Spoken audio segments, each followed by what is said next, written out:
Hey guys, I hope everybody's having a fantastic day. Whether you're watching this in the morning, in the afternoon, or in the evening, I'm glad you are here. If you get the chance and you feel so inclined, please hit that subscribe button below and also tag that bell notification icon. It'll notify you when I'm uploading new videos, and it'll also let YouTube know that you're a real person and keep you subscribed to my channel, and I appreciate it. Guys, today I want to take some time and do a long-term overview, give you my thoughts on the Hinderer Jurassic. I think we've gone through the Hinderer collection kind of as an overview, the current state of the collection, and then I know I've done my full long-term overview on the Hinderer XM-18, but the Hinderer Jurassic's an altogether kind of different knife. If you go to Hinderer's website, first off, this is a spear point blade in CPM 20 CV with the Stonewashed blue show side or lock side, and then I added a Stonewashed blue titanium show side handle. It is again a flipper, just like the XM-18 with thumb studs. Has really good action, very smooth knife. I have noticed the detent is a little later on this knife than on the, it's right there, than on the XM-18, but it's never been an issue, never been anything I've really noticed or thought of as a negative. But when I was reading about how the Jurassic came to be and where it fits in the Hinderer lineup, size-wise, it was brought in to kind of bridge the gap between the 3-inch XM-18 and the 3.5-inch XM-18. And then they added this ergonomical element to the handle to make it fit in your hand a little bit, really quite a bit better. You do have this forward area in front of the trigger, but it's not finger choil by any stretch of the imagination. I actually use this knife right here and feel comfortable using it right here, depending on what type of cuts I'm doing. The only time I'll get up on the blade is if I'm doing, opening boxes, things like that. But typically, I will just think of that as a sharpening choil. So you've got that. You've got the 20 CV blade. You've got standard Hinderer construction with your barrel screws for your body screws. Your regular standard pivot, and this one's just got the work and finish, or basically just the Stonewashed hardware. I have not done any upgrades to this hardware, and it's got the Stonewashed blade. Another thing that's kind of unique that you don't see a lot of, or you don't hear a lot of about, is this integrated modular backspacer system that Rick Hinderer patented and brought in to this knife when he released it. And there are a couple of other knives that utilize this too, but if you'll notice down here, there's a little Torx bit or a Torx screw where you can loosen that up, and this backspacer is removable. It can be swapped out with a backspacer that includes a little pry. It can be replaced with a backspacer that includes a little opener, if I'm not mistaken. It can be replaced with a backspacer that's deeper. And there's several other configurations, but again, you don't see a lot of them. And I think the acronym that I had to Google to find a lot of information about it is the Hinderer Modular Backspacer Syndrome or System. So HMBS, Hinderer HMBS System. We'll give you a lot of good information on what that is, but I thought it was cool. It's very innovative. I'm not one of those who actually wants a multi-tool hanging off the end of my knife. I might be interested in one of the longer back spacers, but I can absolutely appreciate doing something different and doing something kind of cool, because I think that is very cool. This knife, let me get some of our paper here. I hear a lot about Hinderers, and they are thick behind the edge, right? They're thicker knives, they're hard-working knives, they're heat-treated a little lower than people say are optimal. I'm not going to dispute that, argue that. I believe the people that are heat treat experts. I also know that this knife has performed wonderfully for me in the way that I use it. I actually, on all of my bigger Hinderers, my Eclipse, my Jurassic, and my XM-18 3.5 inch, I wanted to basically sharpen them up and reprofile them just a little bit. So I reached out to little brother Jared Knives, the master sharpener, master dude, and just an overall fine human being, and just asked him via DM, not expecting to hear back, what angle he would set his TS Prof to if he was going to sharpen one of his Hinderers. And he hit me back right away with 19.5 to 20 degrees.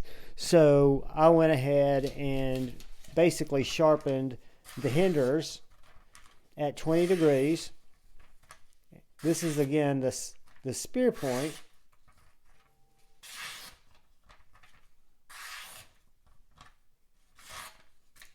It might be thick behind the edge or a harder working knife, but it is very, very slicey.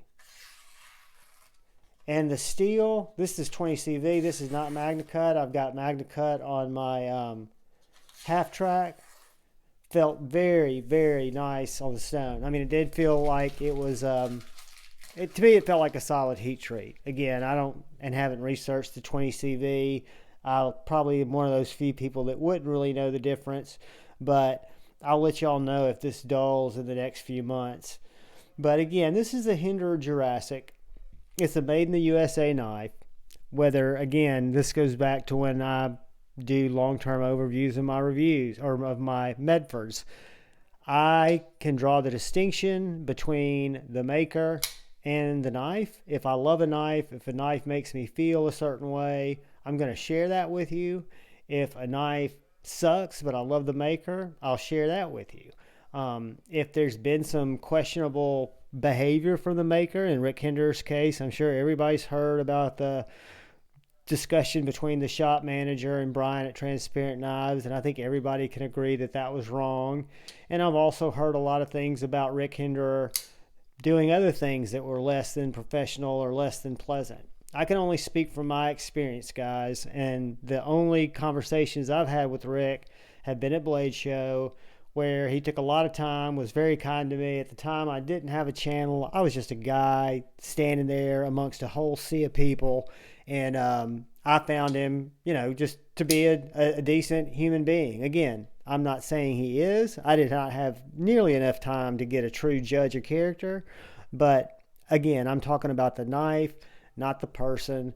I do love the Hinderer brand. I was not always a Hinderer guy. It was not something I ever really thought I would own. I think I've told y'all the story about Dark Gravity, brother in the community, hooking me up with a 3-inch XM-18 to try out, to carry for a week, because he felt like I would like it if I gave it some time. I ended up buying that knife from him, and it was my first Hinderer, and it was right around Blade Show last year. I've since grabbed several, not because I just wanted to spend the $425. It's because I really value the knives. I value what they stand for. I value the way they feel in my hand. I value the fact that I can depend on them to be very reliable tools. So with that being said, let's get a couple of size comparisons on this Hinderer Jurassic, and we'll see how it compares in size to our Cold Steel 4MAX, to which it is much, much, much smaller. And we will check it out next to our Civivi Baby Banter to see that it is much bigger. So let's take a look at it next to the Benchmade Bug Out, which should be closer in size.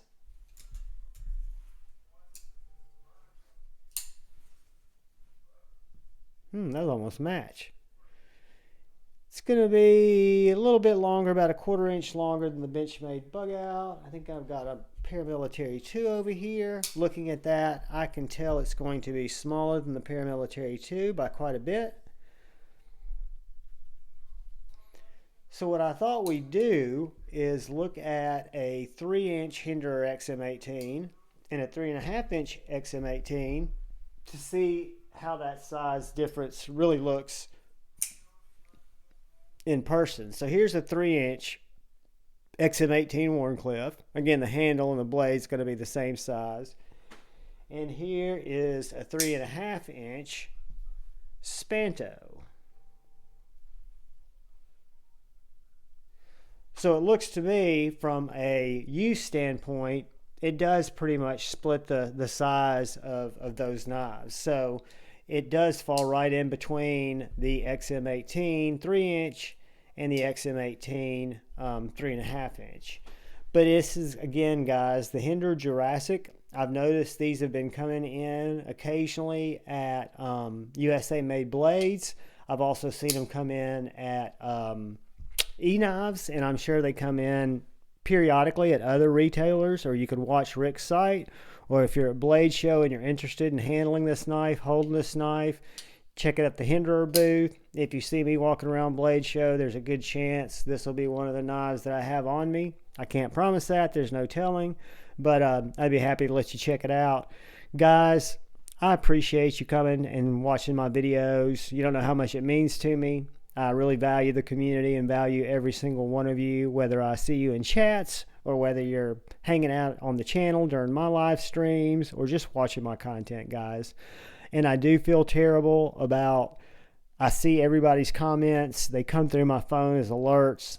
I promise you, if your comment sits there for a while, I am going to acknowledge it or I am going to respond to it. It just, with my ADHD and everything that I've got going on, I'm slow to do that kind of stuff. So please bear with me.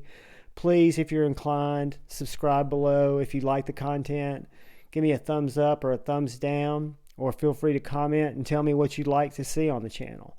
Guys, last thing I'll ask of you, mainly thank you, but please look out for the guy or gal to your left. Please look out for the guy or gal to your right. Look out for each other. Keep loving your heart. Be positive. Move forward with debate, not hate. I love you all. Peace.